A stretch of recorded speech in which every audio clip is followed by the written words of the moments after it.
Good morning. তোমরা সবাই কেমন আছো? আশা করি ভীষণ ভালো আছো। আর সকালবেলা মোটামুটি কাজকর্ম হয়েছে, তারপরে আমার চুলটার অবস্থাটা আমি দেখছি, পুরো উঠে যাচ্ছে। আদি হওয়ার পর থেকে তো মানে আমার চুল আর চুল নেই। আর সকালবেলাতেই ভীষণ চাউমিন খেতে ইচ্ছে করছিল, ওই জন্য ভাবলাম আজকে একটু চাউমিনই খাওয়া যাক, অনেক দিন খাওয়া হয় না। আর কোয়েলকে দিয়ে চাউমিন আনতে পাঠিয়ে দিয়েছি, আর এদিকে আমি সিদ্ধ বসিয়ে দিয়েছি। ও নিয়ে আসার পরে এই সিদ্ধ করতে গিয়ে আমি একটু ভুল করে ফেলেছি, কারণ জলটা ভালো করে গরম না হতেই আমি চাউমিনটা দিয়ে দিয়েছি। তারপরে এই যে দেখো চাউমিনের অবস্থা।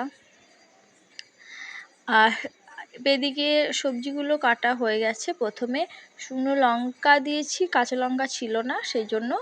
আর আদা দিয়েছি, একটু আদা আর একটু যদি রসুন কুচি দেওয়া হয় তাহলে কিন্তু একটু অন্যরকম লাগে খেতে। তোমরা চাইলে দেখতেও পারো।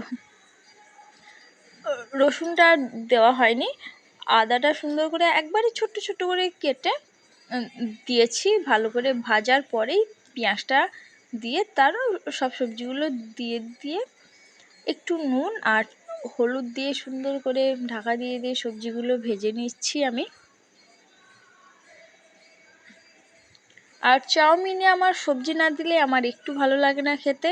আমি যখন এই শীতকালে চাউমিন করলে বাঁধাকপি তো দেওয়াই হয়, বাঁধাকপি, আলু আর এই গাজর, এই তিনটে জিনিস থাকলে তো আমি সব তিনটেই দেবো। আর যদি ক্যাপসিকাম থাকে তো তা ক্যাপসিকামও দিয়ে দিই চাউমিনে। মানে যাই সবজি থাকুক সেখান থেকেই সবজি দেওয়ার চেষ্টা করি, কারণ আমার ছেলেটাও খাবে তার জন্য। আর এখানে আমি কোনো রকম ওই সস টস দেওয়া চাউমিনে আমার একটু ভালো লাগে না। এখানে আমি ডিমটা ফেটিয়ে নিচ্ছি, দুটো ডিম নিয়েছি আর এক চিমটি নুন দিয়ে ডিমটা সুন্দর করে ফাটিয়ে নিচ্ছি। আর কাঁটা চামচ খুঁজে পাচ্ছিলাম না, চামচ পাচ্ছিলাম না, হাতের কাছে কোয়েলের টিফিন বক্সে যে চামচটা ছিল সেটা পেলাম, সেটা দিয়ে ফাটিয়ে নিলাম। আর এদিকে আদিশোনা আমার জন্য ফুল নিয়ে এসছে, বলছে মা দেখো দুটো ফুল এনেছি। বলছে চাউমিন হয়েছে কি সেটাও দেখতে এসেছিলো। বলছি হ্যাঁ বস, দেবো চাউমিন। আর সকালে চা খাওয়া হয়েছিল, মুড়ি, তার সঙ্গে তো আমাদের চার মুড়ি খাওয়া হয়েছে। ওই জন্য ফাদিসোনা খেয়েছিল মুড়ি, ওই জন্য পুরো ছিটে আছে, সব আবার ঝাড় দিতে হবে। আর ও আদিসোনা তো সকালে হরলিক্স খায়, আর যদি ইচ্ছে করে যেদিন সেদিন মুড়ি খাবে, ওই হরলিক্স খাওয়ার পরে মুড়ি খায়, যা ইচ্ছে ওর যেটা ভালো লাগে সেটা খায়, কত খায়। এই বাচ্চাদের খাওয়া নিয়ে যে এত সমস্যা তার নাই ঠিক। এই যে আমার প্রায় ভাজা হয়ে গেছে সবজিগুলো, তারপরে আমি মাঝখানে ফাঁক করে নিয়েছি চারিদিক থেকে। এর মধ্যে আমি ডিমটা দিয়ে নেব। ডিমটা দেওয়ার সাথে সাথেই পুরো নাড়তে শুরু করে দিতে হবে,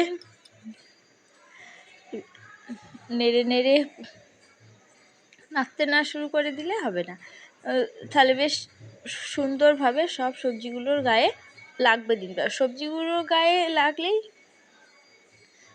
বেশ সবজিগুলোর টেস্ট বেড়ে যায়। আর আর শুধু এইভাবেই ডিম ভেজে খেয়ে দেখো, ভীষণ ভালো লাগে খেতে। আমি তো যেদিন ধরো বাড়িতে একটু ডিম কম আছে সেদিন কি করব, এইভাবে করেই ভেজে দিই, একটু বেশি করে আলু, পেঁয়াজ আর কাঁচা লঙ্কা দিই সুন্দর করে ডিমটাকে এইভাবে ভেজে দিই। আমার আদিসোনা তো ভীষণ পছন্দ করে। আর এই চাউমিনগুলো তারপরে দিয়ে দিয়েছিলাম। এই যে চাউমিনের অবস্থা পুরো জট পেকে গেছে। তা চাউমিন খেয়ে ঘরে আসলাম, এসে সকালকার বিছানা পরিষ্কার করা হয়নি, বিছানা পরিষ্কার করে টোরে চান করতে চলে গেছিলাম। মানে চাউমিনের বাসনকোসন ধোয়ার পরে চান টান করে এসেছি। তবে ভাত বসিয়ে দিয়ে এসেছি গ্যাসে, গ্যাসে বলছি উনানে, ভাত বসিয়ে দিয়ে এসে আমি এখন মাথাটা আঁচড়ে নেব। তারপরে মাথাটা আঁচড়ে নেব, তারপরে আবার যাব রান্নার দিকে।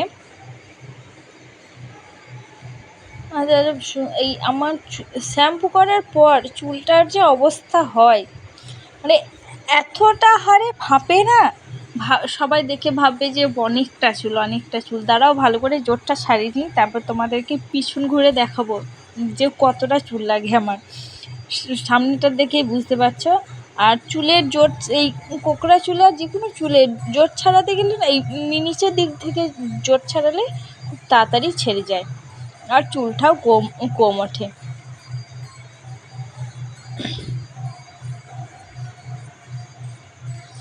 এই যে দেখো চুলটা কেমন ফেপে যাচ্ছে আঁচড়ানোর পরে। আর আমার চুলটা তো পুরো কাল চুল, কোকড়া চুল। এখন তো একটু তাও অতটাও বোঝায় না কোকড়াটা, কিন্তু যখন ছোট ছিল না, ছোটোবেলায় পুরো কোকড়েই থাকতো, বোঝাই যেত না আমার কতটা বড় হয়েছে চুলটা।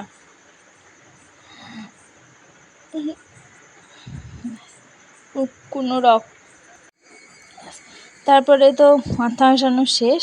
আর পেজে দেখো আমার চুলের অবস্থা, পিছনটা দেখে মনে হচ্ছে না কতটা চুল আছে।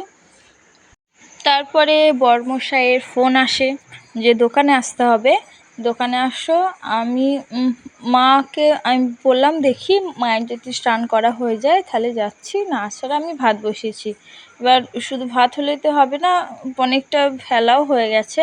সকালের দিকে সব চাউমিন খাওয়া হয়েছে বলে কত কারো খাওয়ার ইচ্ছে নেই এখন। তারপরে মাথাটা আঁচড়ে চুলটা বেঁধে নিলাম।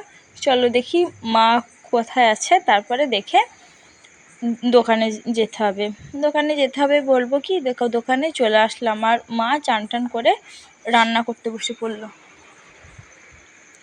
দোকানে এসে এই যে দেখো দোকানটা না অনেকটাই অগোছালো হয়ে গেছে। কত গোছাবো, গুছিয়ে আর পারি না আমি। তারপরে কি করব, বসে একটু রিলস বানাচ্ছিলাম মাথায় গোলাপ গুজে। রিলসটা অবশ্য শেয়ারও করে দিয়েছি তোমাদের সঙ্গে। চলো আজকের মতো এইটুকু, দেখা হবে নেক্সট ভিডিওয়। তোমরা সবাই খুব ভালো থেকো, আর কমেন্ট করে জানিয়ে যেও তোমরা কে কোথা থেকে দেখছো। চলো টাটা। ওহো ধাঁড়ি যাও, এই ফুলগুজে কেমন লাগছে সেটা বলে যাও।